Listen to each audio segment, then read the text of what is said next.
Então, o Ministério da Cultura e o Instituto Ricardo Brenan apresentam a ação formativa de contrapartida social do projeto Panorama de Portos a Capitais no Brasil Setentrional, PRONAC 178.612, Lei Federal de Incentivo à Cultura, Lei Rouanet, PRONAC 178.612. A mostra tem o patrocínio do Itamaraty e do Grupo Parve. A organização e produção do projeto é da Expomos, realização do Instituto Ricardo Brenan, Ministério da Cultura, Governo Federal. Então, boa tarde. Tudo bem com vocês? Mais ou menos? Por quê? Quem foi que falou mais ou menos? Ah. Tá certo. Vamos ver se melhora então, né? Estão felizes? Não. Por quê? Por causa do jogo ontem? É? Tá certo. Quem aqui já foi ao Instituto Ricardo Brenan, o Castelo Brenan ali? Aqui perto? Nunca foram? Certo. Quem já foi, gostou de ir? O que lembra de ter visto lá? Armadura, espada. O que mais? Lança. Também. O que mais? Alguém lembra de alguma outra coisa? Cavalo. Estátuas, né? Então, pessoal, meu nome é Moisés, tá? Eu sou educador lá do museu, Mônica também é.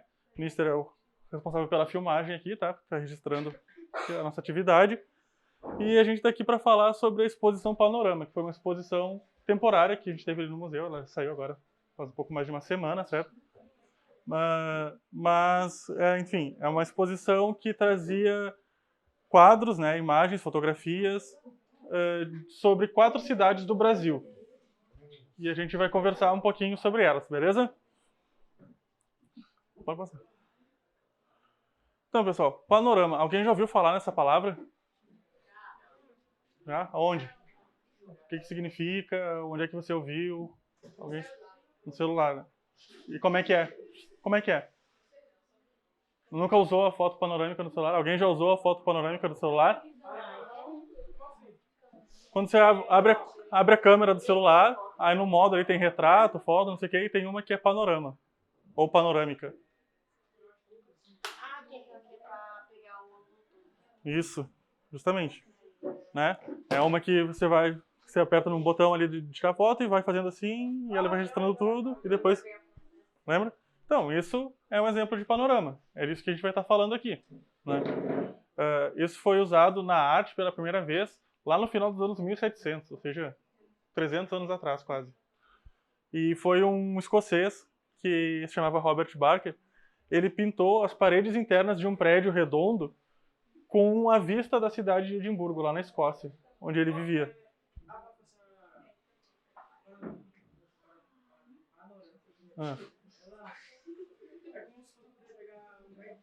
Isso.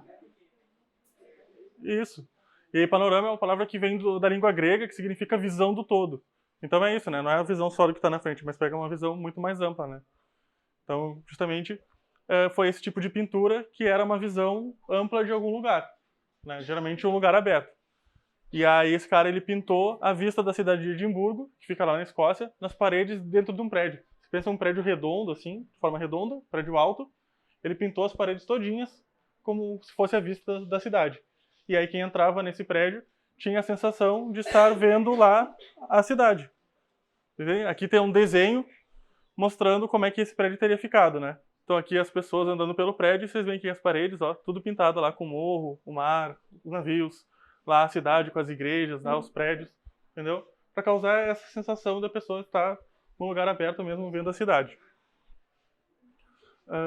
O nome desse tipo de prédio redondo, ele tem um nome muito específico, que é rotunda, né? É um prédio que é muito comum de ter lá pela Europa, principalmente na Inglaterra, Escócia, naquela região, que é feito uma torre, né? Tipo uma torre. Pode passar, por favor. E aí essas imagens que a gente vai ver aqui, que faziam parte da exposição, eram todas aqui do Brasil. Elas não eram lá da Escócia, não eram lá da Europa, tá? E aí é importante a gente contextualizar, porque elas foram imagens feitas, quase todas elas, nos anos 1800, ou seja, no século XIX. Vocês sabem como é que era o Brasil no século XIX? Já estudaram alguma coisa sobre isso na história do Brasil? Lá quando tem a independência do Brasil, a Revolução Pernambucana, de 1817. Nunca estudaram isso? Bom, então eu vou contar um pouco da história para você, certo? Não, bem mais para frente, tá? Então, vocês sabem que o Brasil é um país que foi colonizado por portugueses, né? Isso vocês sabem, né? Português, lá que é a história de Pedro Álvares Cabral, né? Começaram a explorar o pau-brasil aqui, depois começaram a plantar cana-de-açúcar, né? Essa história vocês conhecem, né? Certo? Ok. Então, nessa época, o Brasil ele era uma colônia de Portugal, e Portugal fica lá na Europa, né? Você sabe, perto da França. E na França tinha um cara chamado Napoleão. Vocês já ouviram falar de Napoleão? Sim, então. Napoleão ele era um militar lá francês, que ele deu um golpe, ele se tornou imperador da França, e como imperador ele quis expandir o território francês por toda a Europa, conquistando os países vizinhos, né? Inclusive, Portugal estava na mira dele. E com medo de ser dominado, de ser, de repente, presa ou até assassinada, a família real portuguesa fugiu de Portugal e veio para o Brasil, que era a colônia mais rica dos portugueses. E aí isso foi em 1808, certo? Então, em 1808 eles chegaram aqui. Primeiro eles pararam na cidade de Salvador, que pouco tempo antes ainda era a capital do Brasil. Foi a primeira capital do Brasil, foi a cidade de Salvador, na Bahia. E aqui a gente tem uma pintura até representando isso, né? Fica do Cândido Portinari. Pintou lá em 1952 como teria sido a chegada da família real em Salvador. E em seguida eles seguiram para o Rio de Janeiro, que era a capital da colônia. E acabou se tornando a sede do Império Português, porque a família real estava vivendo aqui, né? Família real e as pessoas, os nobres lá, as pessoas que viviam próximas a ela.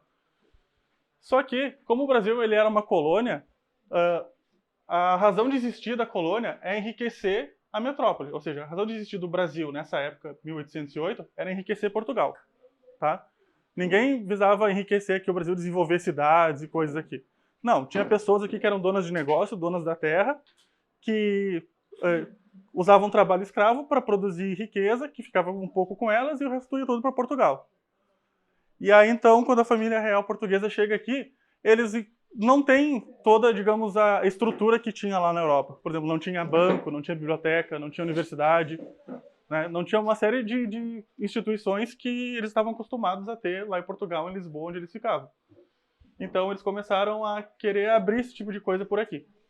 E aí, uma dessas instituições que eles abriram foi a Escola Real de Ciências, Artes e Ofícios, que era a primeira universidade no Brasil, que era para formar justamente pessoas especialistas em determinadas coisas que na época não tinha. Tinha alguns artistas já que viviam no Brasil, mas ou eles se formavam fora, ou eles não tinham uma formação tipo universitária, de aprender técnicas e tal. Eles iam aprendendo fazendo arte, né? Então, a partir desse momento, começa a se formar artistas aqui no Brasil. Aí, em 1822, tem a história da independência, sabe? Dom Pedro, né? Grito Ipiranga, independência ou morte. Então, o Brasil deixa de ser a colônia de Portugal, passa a ser um país independente, e a Escola Real de Ciências, Artes e Ofícios ela se transforma na Academia Imperial de Belas Artes, que continua formando artistas, né? Não só pintores, mas também escultores, poetas, músicos, né? Então começa a ter os primeiros artistas formados no Brasil nessa época. E alguns deles foram responsáveis pelas imagens que faziam parte da exposição que a gente recebeu lá, né? E aí no título da nossa exposição fala no Brasil setentrional. Alguém já ouviu falar essa palavra setentrional? Não, né? Então, setentrional é uma forma complicada de se referir à região norte de algum lugar, tá? A região sul geralmente se usa meridional e a região norte é setentrional. Basicamente é isso, certo? Então, a região norte do Brasil, naquela época, o Brasil não tinha todo o território que tem hoje, né? Essa parte interior da Amazônia, do Mato Grosso, não fazia parte do Brasil ainda, os portugueses não tinham chegado lá.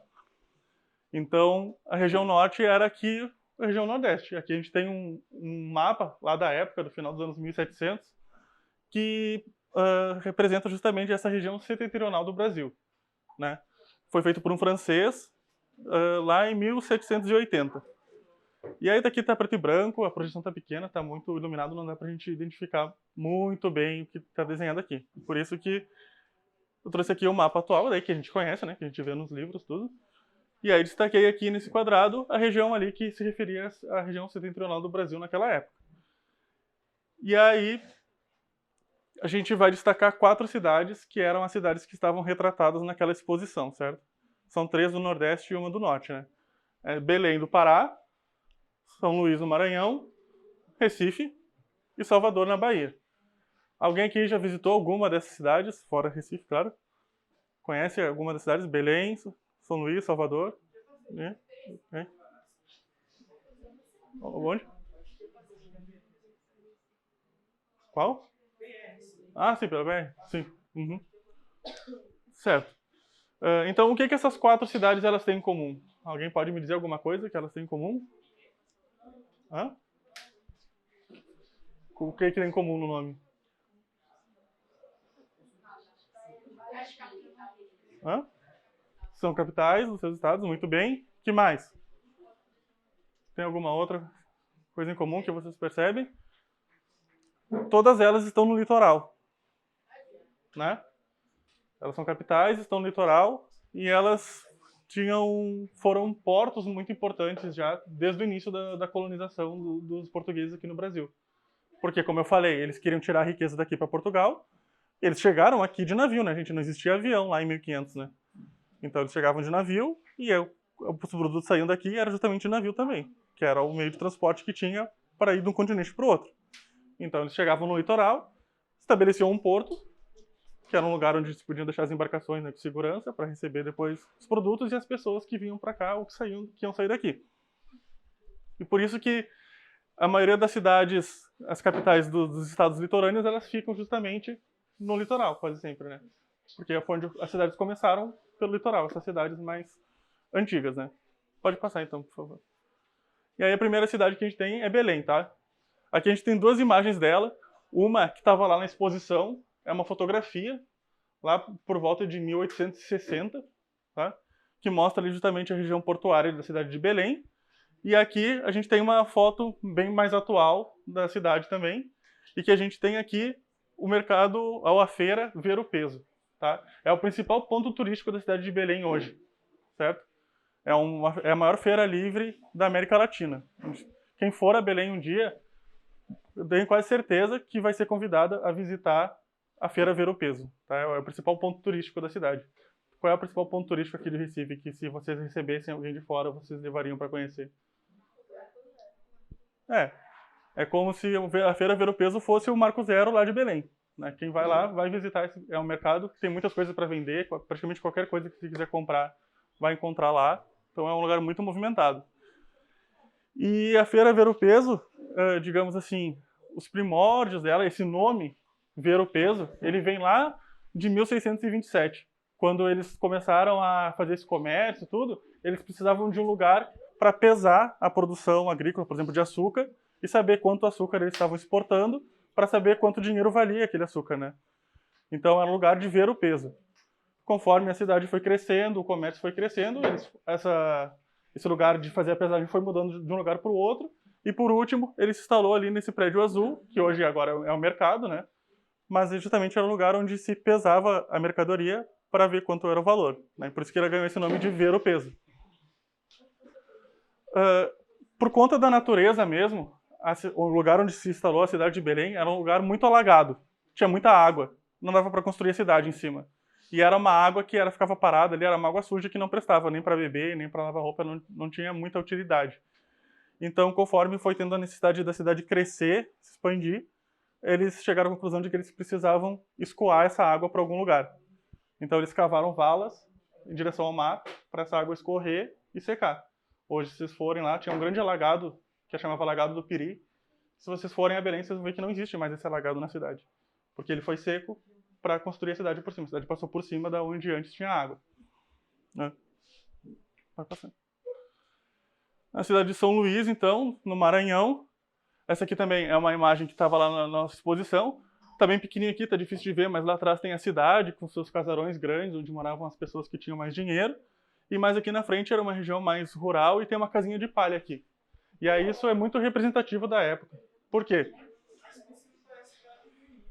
Hã? Porque está bem longe, né? Mas se você visse o quadro, assim, você ia ter uma dimensão melhor. E eu falei para vocês que o Brasil era colônia de Portugal, né? Os países europeus, de modo geral, assim, os países mais famosos que a gente conhece, Espanha, França, Inglaterra, eles estabeleceram colônias em muitas partes do mundo.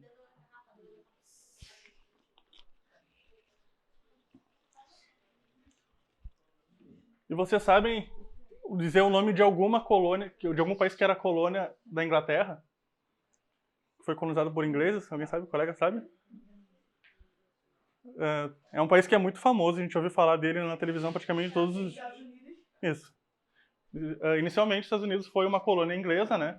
Só que lá no final dos anos 1700, então os colonos começaram uma revolta, declararam guerra aos ingleses e fizeram a guerra de independência dos Estados Unidos.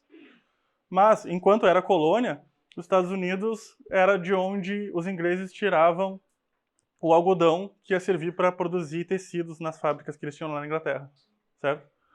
E aí, conforme começa a guerra, a Inglaterra passa a ser inimiga dos Estados Unidos não vai continuar fornecendo algodão, né? Você não vai continuar dando um produto seu para um inimigo, né?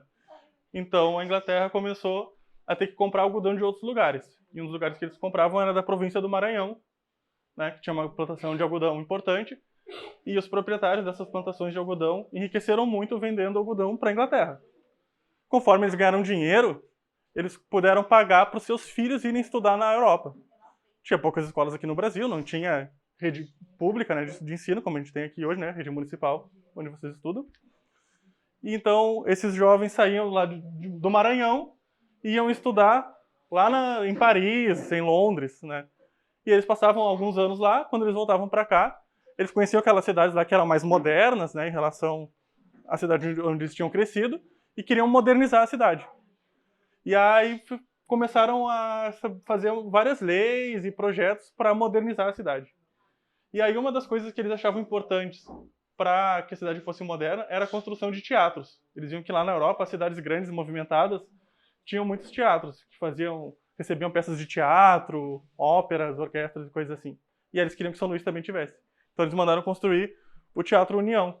Foi construído lá entre 1815 e 1817 e começou a receber artistas, principalmente italianos.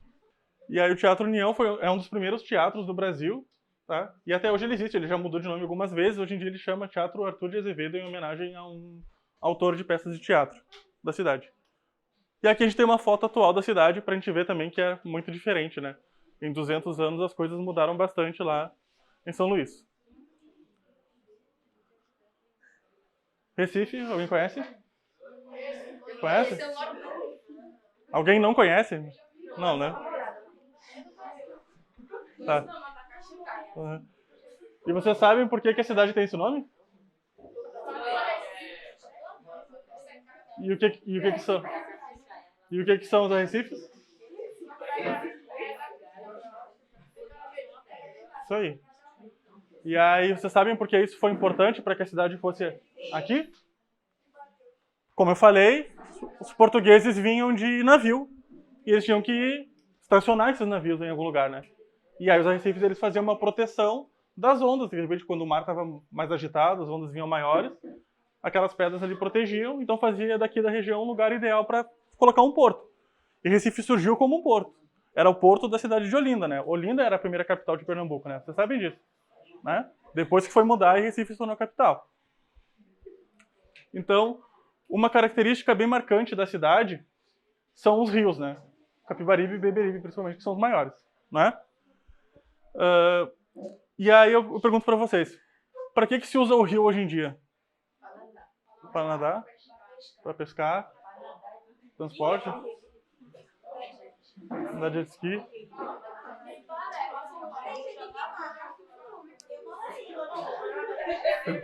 Então, pessoal, tá? Por favor, pessoal, vamos continuar aqui.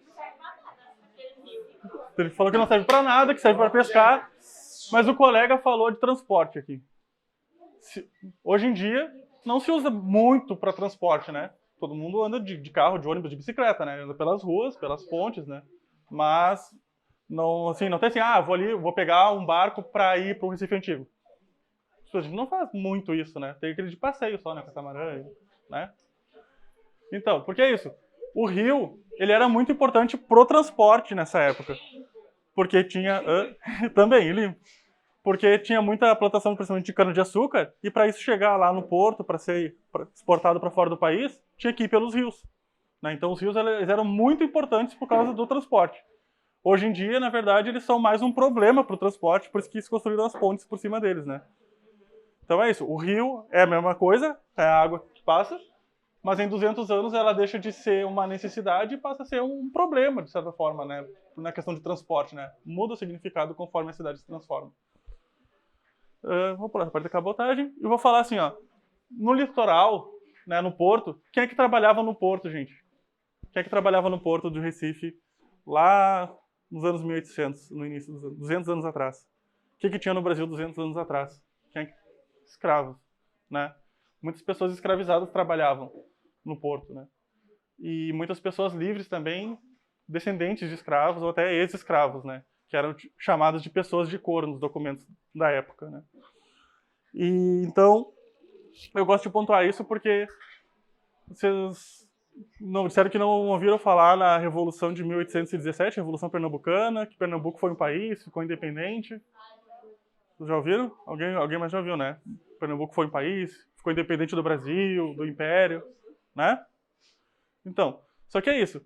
Um movimento assim de independência, pensando uma organização política diferente do Império, que era o que tinha na época, né? Era uma coisa, era uma ideia que era muito inspirada pelo que via acontecendo em outros lugares bem distantes, né? Principalmente nos Estados Unidos, a gente teve a independência dos Estados Unidos, e também na França, a Revolução Francesa, né? Inspirava esses pensamentos. Então, quem tinha acesso a essas informações desses países mais ricos era justamente quem podia estudar, quem tinha dinheiro. E não por acaso os líderes dessas revoltas eram pessoas com alguma posse. Mas nesse mesmo período a gente teve uma revolta, um princípio de revolta liderado por pessoas do povo. Pessoas realmente empobrecidas, descendentes de escravizados, e que quase não é estudado na escola. Pelo que eu vi, não é estudado, pouquíssima gente conhece aqui. Foi a Pedrosada. O professor já ouviu falar na Pedrosada? Pois é, pessoal, a gente não conhece muito essas histórias. E é assim, ó, Pedrosada recebe esse nome porque o líder desse movimento se chamava Pedro da Silva Pedroso, tá? Ele era um homem negro e ele era um militar e ele soube do que tinha acontecido numa ilhazinha bem pequenininha lá na América Central, que se chamava São Domingos, era uma colônia de franceses, onde 90% das pessoas que viviam lá eram pessoas negras escravizadas e que trabalhavam para sustentar os 10% de pessoas brancas que viviam lá. Então eles se juntaram, eles perceberam a situação que eles eram a maioria, eles se revoltaram e eles expulsaram as pessoas brancas da ilha e tomaram o controle, né? Então é o único caso da história onde uma revolução popular de pessoas escravizadas que luta por liberdade e resulta na independência do país. Hoje essa ilha é conhecida como Haiti. Vocês já ouviram falar no país Haiti, né? Então, nunca ouviu falar no país Haiti? É uma ilhazinha bem pequenininha que tem ali na América Central, ali, entre o Brasil e os Estados Unidos. Tem uma ilhazinha bem legal a história deles, é uma história bem bonita de conhecer.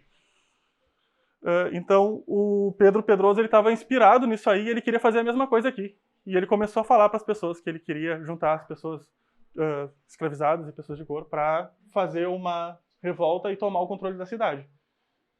Só que essa notícia ela correu à rua, as pessoas ficaram sabendo, as pessoas ricas ficaram com medo, o Império se organizou e colocou o exército na rua para reprimir. No dia 23 de fevereiro de 1823, 200 anos, quando eles foram começar a revolta, o exército estava nas ruas já e acabou reprimindo eles. Pedro acabou preso, perdeu o cargo que ele tinha no exército e a revolta não foi para frente.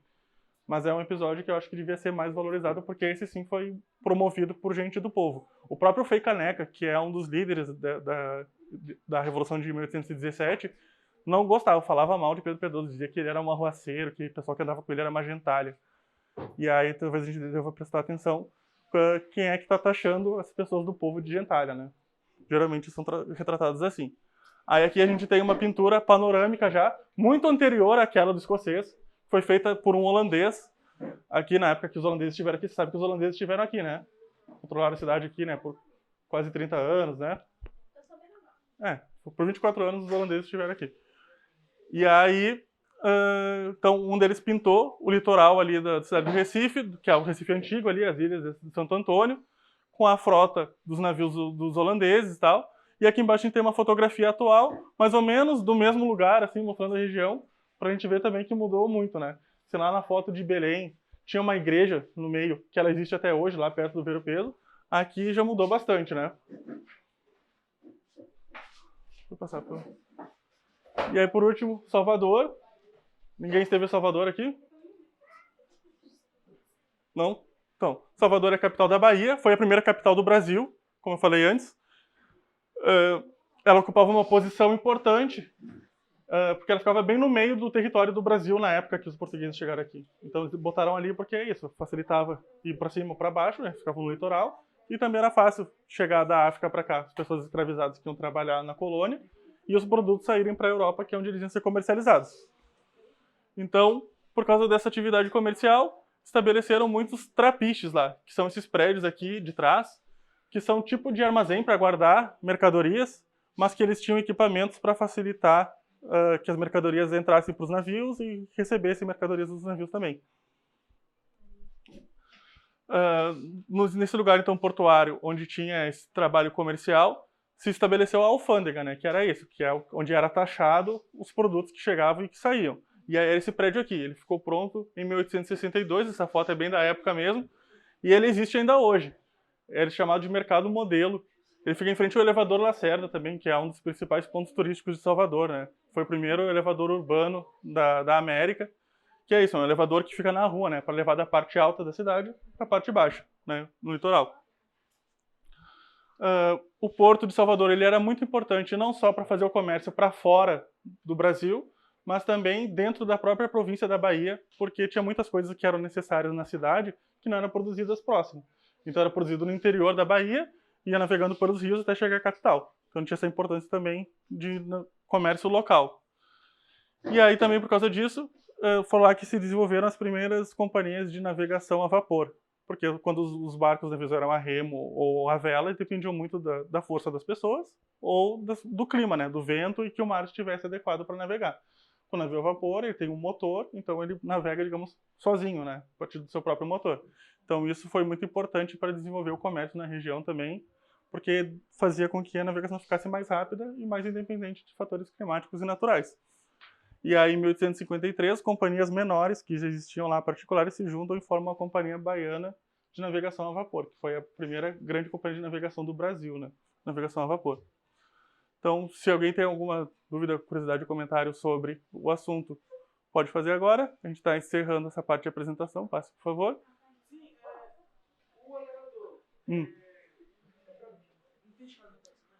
Como? Sim. Talvez tenha, mas acho que o elevador é um jeito mais rápido, né? Quando um prédio tem elevador, para subir um prédio alto, geralmente a gente vai de elevador, né? Não, mas é alto. Tem, sei lá, algumas dezenas de metros, sim, é bem mais prático ir de elevador mesmo. E a cidade ela tem tinha, né, essa característica de ser dividida em cidade baixa, que era o litoral, e a cidade alta. Na cidade baixa moravam os trabalhadores, o pessoal mais pobre que trabalhava muitas vezes no porto e no comércio, e em cima ficava o pessoal que eram os governantes, administradores da cidade, os senhores, donos de terras e donos dos comércios mesmo maiores, né? Então também tinha essa diferença, assim, né? Quem morava na cidade baixa era mais pobre, quem morava na cidade alta era mais rico. Né? Então o que eu li para preparar esse assunto, né? Que eu tive que estudar para conhecer a história desses lugares. E o meu muito obrigado a vocês por terem prestado atenção, terem se comportado. Todo mundo assinou a ata? Todo mundo? Que horas são?